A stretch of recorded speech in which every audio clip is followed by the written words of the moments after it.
Hola amigos, hoy os traigo el nuevo Omoda 7, un vehículo que por tamaño y gracias a su motor híbrido enchufable viene directo a competir con el todopoderoso Toyota RAV4. Pero este coche tiene un precio con todo incluido por debajo de 33.000 euros, es decir, es más barato que el CHR básico híbrido enchufable y por empaque y calidades me recuerda más a un Lexus que a un Toyota. Así pues, la pregunta que tengo que responder en este vídeo está muy clara. Con todo el coche que obtienes por tan poco dinero, ¿dónde está el truco? Empezamos. Estás en Diario Motor con el patrocinio de quecochemecompro.com. El Omoda 7 es un coche grande, pero no gigante. Mide 4,66 metros de largo, 1,88 de ancho y 1,67 de alto, desplazando una masa en orden de marcha de 1.945 kilos. Es un poquito más grande que un RAV4. Otro dato importante es que utiliza la misma plataforma T1X que su hermano pequeño, el Omoda 5, lo que supone un ahorro de costes frente a la plataforma M3X de su hermano mayor, el Omoda 9. La estética de la Omoda 7 es moderna, futurista y algo peculiar. Yo creo que lo más peculiar es que no lleva defensa, y eso es lo que se hace tan extraño en este morro. Ahí vuestro gusto decidirá si es bonito, si es feo o si es todo lo contrario. En el perfil tenemos una silueta muy aerodinámica con las cerraduras enrasadas pero mecánicas, de modo que no necesitamos batería para abrir las puertas en caso de accidente. Muy bien por Omoda. Y la trasera es una trasera fastback tipo coupé, muy agresiva, con la característica firma lumínica de los rayos en color rojo. No me detengo más en la estética porque cada uno podrá juzgar viendo las imágenes si el coche le gusta o no le gusta. Desde luego, no creo que deje indiferente. Por cierto, las llantas de serie de esta versión tope de gama son nada menos que de 20 pulgadas. No será barato cambiar esas ruedas. En fin, si el exterior es futurista, en el interior de la Omoda es donde empieza la magia. Para explicaros bien el interior de la Omoda 7 tengo que empezar por las puertas. Fijaos el tapizado suavísimo en este material tipo neopreno mullido en toda la parte superior hasta la parte delantera, el tapizado mullido de nuevo en símil piel con puntadas a la vista, la botonera plateada estilo Mercedes-Benz, la madera cepillada alrededor, todo ello conforma una puerta de lujo, una puerta de coche premium, una puerta digna de Mercedes, BMW o Lexus. Es verdad que la parte inferior es de plástico más duro y más sufrido, pero todo lo que podemos llegar a tocar es de una calidad absolutamente premium. Y la guinda del pastel es que el cristal es doble para mejorar el aislamiento sonoro del habitáculo. Pero vamos para adentro. Y la calidad de la puerta, por supuesto, tiene su continuidad en el interior. El salpicadero está acabado en el mismo neopreno mullido que teníamos en la puerta, un material agradabilísimo. Aquí tenemos ese símil piel mullido también de la puerta y aquí tenemos el plástico duro de las partes inferiores, más barato. Peculiaridad, no lleva ningún tipo de guantera. Aquí no hay espacio de almacenamiento, así que los documentos del coche y el manual de instrucciones tendrán que ir en la consola central. Mención aparte merecen los asientos que combinan símil piel y neopreno, cuya sujeción lateral no es de un coche de carreras, pero que resultan comodísimos para un coche como este de talante familiar. Si pasamos al volante vemos que tiene una forma extraña, de cuadrado redondeado. A mí particularmente no me disgustan este tipo de volantes, pero sé que hay muchos probadores que los odian y solo quieren un volante redondo. Para mí está muy bien. Eso sí, está repleto de piano black en las zonas de contacto, un imán para huellas y rayazos. Me parece una idea horrorosa. Tras el volante, los satélites. El izquierdo acumula las funciones de intermitente, limpiaparabrisas delantero y trasero y el manejo manual de las luces largas. Puesto que las luces y los limpias son totalmente automáticos, al final lo usaremos como un mando de intermitentes. El tacto de todo es sobresaliente. Y en el satélite derecho está la palanca de cambios, que no puede ser más sencilla y agradable de manejar. Y en la consola central continúan las calidades altísimas en ajustes y en materiales. Esta especie de neopreno, similpiel, mullido, botonería plateada, imitación Mercedes, y esta tapa deslizante que me parece sublime en cuanto a la calidad, aunque es verdad que esto no es madera, esto es un plástico. Pero fijaos el sonido que tiene. Y en cuanto a huecos portaobjetos, ante la ausencia de guantera, solo tenemos esta zona de aquí, que efectivamente es bastante amplia para dejar unas llaves o una cartera o cualquier otro objeto que llevemos en los bolsillos, y para guardar la documentación lo único que tenemos es este hueco central, no demasiado grande, pero más que suficiente para el libro de instrucciones, los papeles del coche y alguna cosilla más, pero no mucho. Es importante saber que el cargador inalámbrico alcanza los 50 vatios de potencia de carga y está ventilado en la parte inferior, para evitar freír el teléfono a esa potencia. Funciona muy bien y es un detalle importante. Así pues, cerrando el apartado de calidades, me temo que no está aquí la explicación del precio tan ajustado del coche. No solo las calidades son premium y claramente por encima del segmento al que pertenece, sino que la marca se ha gastado un montón de dinero en hacer cosas que aparentemente no sirven para nada, solo para generar el efecto wow en el momento de la compra. No han escatimado en gastos. Entrando ya en el espinoso tema de las pantallas, tenemos un pequeño cuadro de mandos de 8,88 pulgadas dividido en 3 bloques. A la izquierda, velocidad, autonomía y principales indicadores. A la derecha, un ordenador multifuncional que de momento solo ofrece el consumo de los últimos 50 kilómetros, aunque Omoda ha prometido actualizarlo para hacerlo realmente útil. En el centro se puede ver el mundo desde el punto de vista del propio coche. Este pequeño cuadro de mando se ve complementado con un excelente head-up display, que prácticamente nos ahorra mirar el cuadro en ningún momento. Y continuando con el apartado tecnológico, no puedo hacer otra cosa que alabar la increíble calidad de imagen de esta pantalla de 15,6 pulgadas, más grande que cualquier tablet del mercado, más rápida me atrevería a decir que casi todas las tablets del mercado, y con una definición que es absolutamente apabullante. Ponemos la cámara trasera, podemos dar vueltas al coche, es una cosa increíble la fluidez y el nivel de detalle con el que nos enseña, por ejemplo, en este caso, el suelo detrás del coche. Podemos contar las vetas de las losas del suelo de una en una. Es una definición que se ve muy poco en muy pocos coches de muy alta gama. Además de esta pantalla de 15,6 pulgadas y resolución 2,5K, el sistema operativo lo mueve un procesador Snapdragon 8155, que tiene 12 GB de RAM y 128 GB de memoria interna. Esto se traduce en que el sistema arranca de forma instantánea y se supone que está preparado para soportar futuras actualizaciones sin ralentizarse. Esta pantalla no es precisamente low cost, sino todo lo contrario. El resto de las muchísimas funciones manejables desde la pantalla central están bien organizadas, aunque es cierto que acceder a cualquier configuración que no sea básica con el coche en marcha es misión imposible, porque todo es configurable.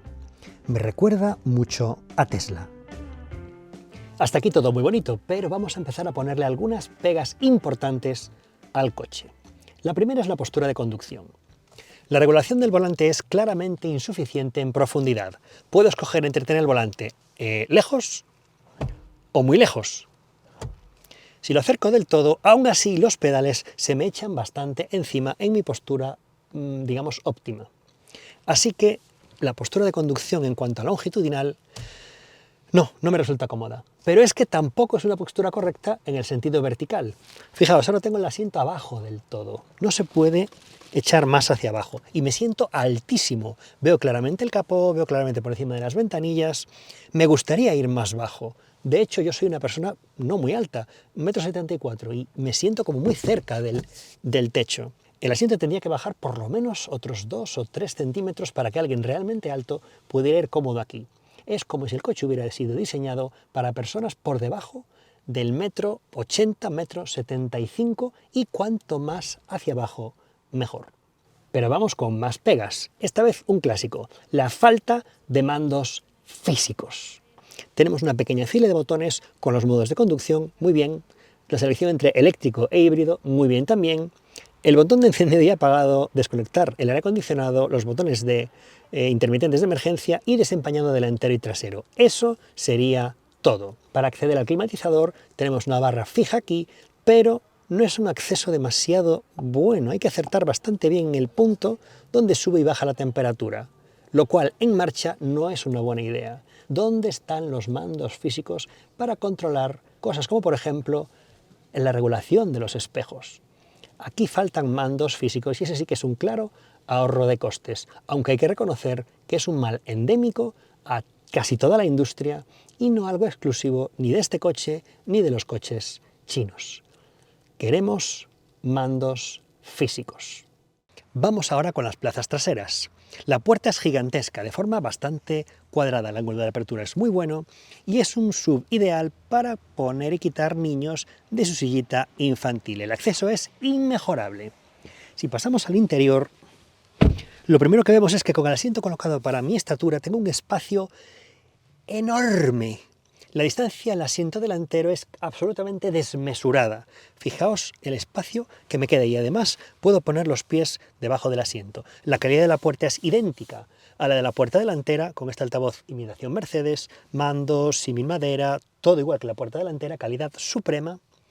Tenemos como amenidades doble puerto de carga USB y aireadores independientes, izquierda y derecha. El asiento es comodísimo, con la banqueta súper larga. El suelo es completamente plano, no hay túnel, no existe el túnel central. La plaza central, por lo tanto, es absolutamente utilizable, incluso de altura es francamente holgada. Es verdad que es un poco más incómoda, es verdad que la banqueta es más corta y es verdad que es algo más dura, pero por espacio aquí pueden viajar 3 adultos sin ningún problema. Y esta es otra característica típica de los coches chinos. Un asiento trasero desmesuradamente grande, excesivamente grande, con una banqueta que no es deslizante y no nos permite renunciar a una parte de este espacio que nos sobra para agrandar el maletero. El asiento es fijo. Y vamos a ver ahora qué nos queda más atrás de este respaldo.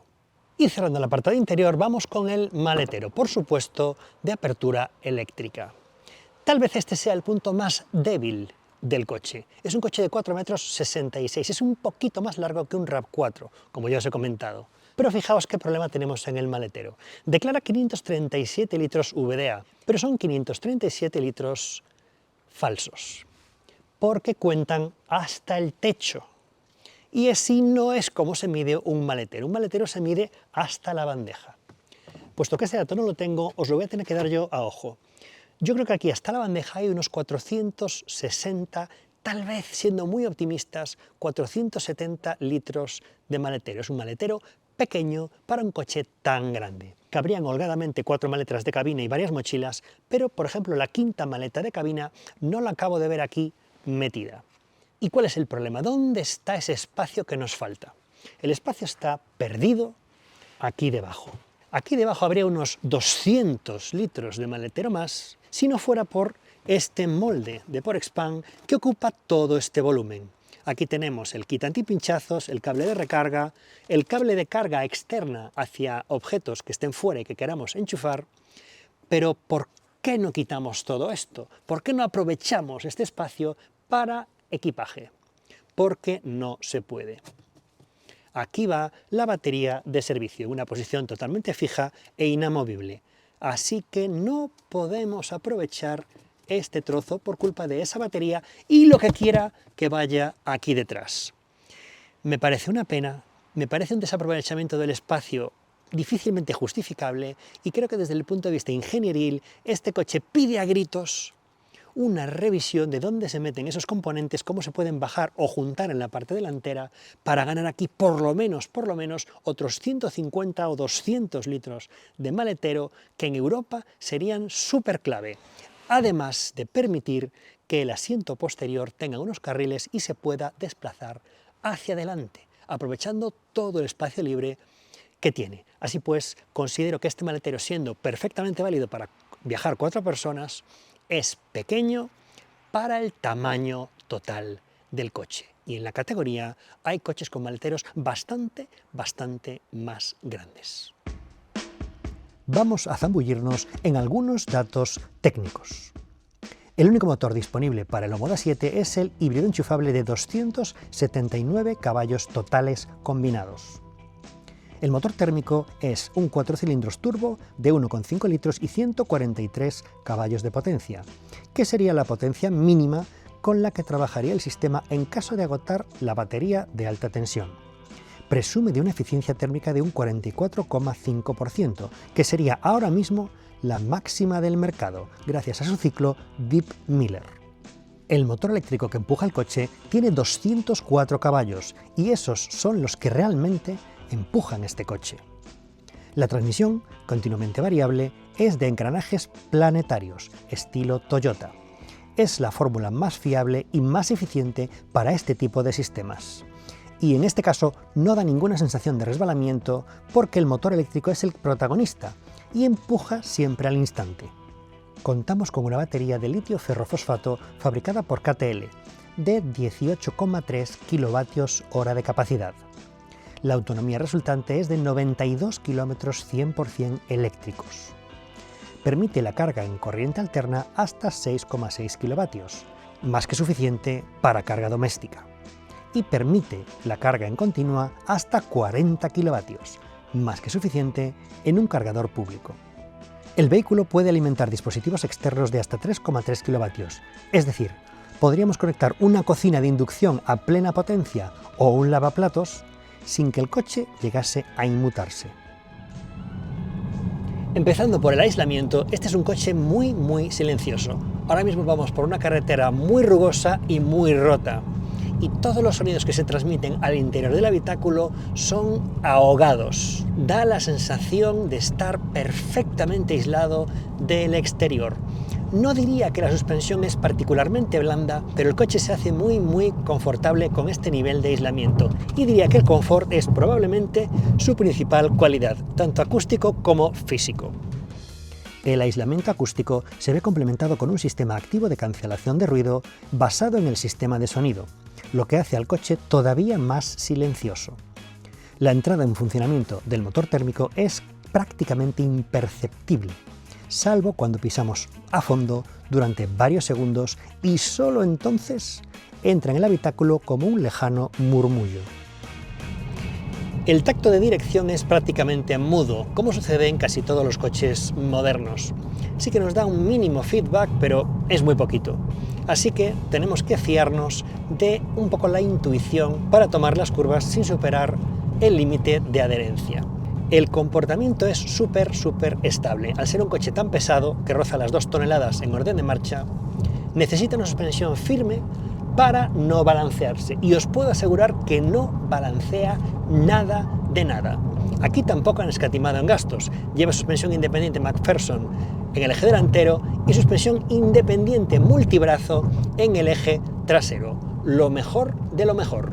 ¿Cómo se traduce eso al volante? Es un coche fácil de conducir, es un coche agradable, ya os he dicho que es un coche cómodo, y aunque no es un coche deportivo, no le disgusta demasiado tomar las curvas. Lo cierto es que la dirección, a falta de buen tacto, sí que es muy precisa y apunta el coche justo donde queremos. En el apartado de seguridad, el Omoda 7 cuenta con 19 asistentes a la conducción, es decir, todos los que existen. En particular, el control de crucero adaptativo funciona muy bien en autopista, con un comportamiento progresivo y muy humano en sus reacciones, aunque para mi gusto es demasiado prudente en las curvas. Apartado aparte merece el tacto del pedal de freno. El freno es un freno electrónico. El pedal no está conectado al sistema hidráulico de frenos, es simplemente un actuador que después genera una acción electrónica.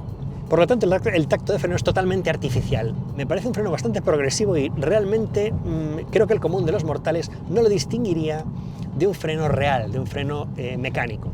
Además, se puede regular la intensidad de frenado y el comportamiento del propio pedal de freno y el feedback que nos da el pedal de freno. Así que podemos configurar el freno a nuestro gusto, algo que muy pocos coches ofrecen. Estando al volante, hemos podido observar dos problemas de ergonomía.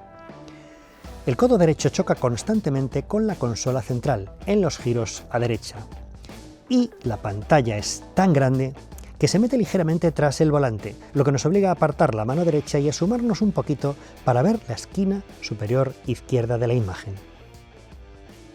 Finalmente, en el apartado de motor, desgraciadamente los Omoda Yaeku solo miden el consumo en los últimos 50 kilómetros y se resetea automáticamente, entonces es imposible saber cuánto has consumido y además nos da una medida de consumo absolutamente extraña, traduciendo a litros 100 kilómetros también el consumo de energía eléctrica, una cosa súper loca que no nos da ninguna información. Pero bueno, la sensación que tengo es que no hemos consumido prácticamente nada de gasolina desde que salimos del punto de partida. Eso sí, nos hemos bebido prácticamente la totalidad de la batería. ¿Cómo responde este motor de hasta 279 caballos combinados? Pues es una respuesta progresiva. Está claro que el coche está orientado al mínimo consumo. Y eso hace que incluso pisando a fondo, el motor de 200 caballos eléctricos nos empuje con mucha linealidad y bastante contundencia. Entra un poco más tarde el motor térmico para ayudar, pero es todo muy suave, muy progresivo, no hay ningún tipo de violencia y la pegada que tiene se va como anestesiando a medida que aceleramos. No da la sensación de tener 279 caballos, tengo que decirlo, pero sí da la sensación de tener 200 o 200 y algo, por lo tanto es una potencia más que suficiente para mover el coche con mucha agilidad. Pero sin duda el planteamiento es eficiencia, ahorro y consumos. La configuración de dirección y suspensiones me parece sobresaliente. Si no necesitas acercarte al límite de adherencia o simplemente no te gusta, me parece un coche súper agradable de conducir, incluso para ir algo rápido. Si queremos apurarlo al límite, ya os digo que el volante no nos va a decir nada y no nos va a resultar demasiado cómodo ni apetecible apurar las curvas hasta las últimas consecuencias, porque iremos ciegos y nos daremos cuenta de que el coche pierde adherencia cuando efectivamente se deslice lateralmente. Como coche familiar, me parece un coche soberbio. Como coche divertido, le falta ese punto. Para redondear aún más el producto, Omoda incorpora en el capó un baile de bisagras perfectamente amortiguadas, que es un pequeño detalle en el que no tendrían por qué haber invertido ni un solo euro. Pero eso no es lo mejor. Una prueba de calidad clásica en un coche es la separación entre paneles. Fijaros la perfección en la ejecución de estas puertas. Y otra prueba aún más conocida es el sonido de las puertas. Escuchad esto.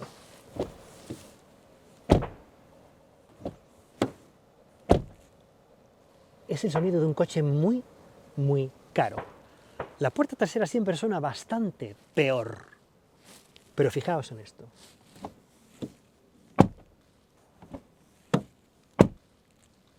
Sigue siendo el sonido de un coche muy caro. Veamos por fin cómo de caro es el Omoda 7. El precio de partida en febrero de 2026 para el tope de gama son unos espectaculares 32.990 euros. Este precio está sujeto a condiciones de financiación e incluye un descuento adicional suponiendo que entregamos un coche de segunda mano. A este precio habría que quitarle todavía los 2.250 euros del plan Auto Plus, con lo que el coche rozaría los 30.000 euros. Hablamos de calidad Lexus a precio de Dacia Bigster. Si pagamos al contado, la misma versión tope de gama se iría a los 38.950 euros, incluyendo ya el plan Auto Plus. Todavía 10.000 euros por debajo de un RAV4 equivalente, a fecha de grabar este vídeo, y todavía dentro del rango de precios de un Toyota CHR híbrido enchufable, un coche que está 2 categorías por debajo. Para despejar todas las dudas, el Omoda incluye no solo 7, sino 8 años de garantía total o 160.000 kilómetros, para aquellos que no se fían de la marca. Esta garantía es además transferible a futuros propietarios si vendes el coche antes de que venza. Y hasta aquí nuestro vídeo sobre el nuevo Omoda 7, pero no quisiera cerrarlo sin intentar responder a la pregunta que lanzábamos al principio. ¿Dónde está el truco para que un coche como este tenga un precio tan extremadamente ajustado? Lo cierto es que el coche tiene sus defectos, como un maletero no del todo aprovechado o una postura de conducción no totalmente perfecta. Pero después de conducirlo durante horas, soy incapaz de señalar un solo punto en el que sea perceptible un ahorro de costes notable respecto a toda su competencia. Es más, considero que este coche está mejor hecho que la media del segmento. Es cierto que comparte plataforma con su hermano pequeño, el Omoda 5, pero a partir de ahí estamos ante un coche de alta calidad, lujo, equipamiento, tecnología y prestaciones. Todo ello a un precio no bajo, sino un precio de absoluto derribo. A partir de aquí, las razones por las que este coche es tan económico, en mi opinión, se van a otro lugar. Se van a su origen chino. Los fabricantes chinos son capaces de construir coches bastante mejor que el resto del mundo a un coste más ajustado que el resto del mundo. Y este coche es la demostración palpable. Y además hay otro elemento. Omoda está aplicando una política de descuentos ultra agresiva para penetrar el mercado y hacerse con la mayor cuota posible en el mínimo tiempo posible. Y de ahí la agresividad extrema en el precio. Y entonces, ¿quién sale ganando con todos estos ingredientes? En mi opinión, el cliente, el que aprovecha la oportunidad de comprar un gran coche a un precio excelente. Si os ha gustado el vídeo, por favor, dadle a me gusta, suscribiros al canal y activad la campanita para que os lleguen las alertas de todos nuestros vídeos. Nos vemos en la próxima.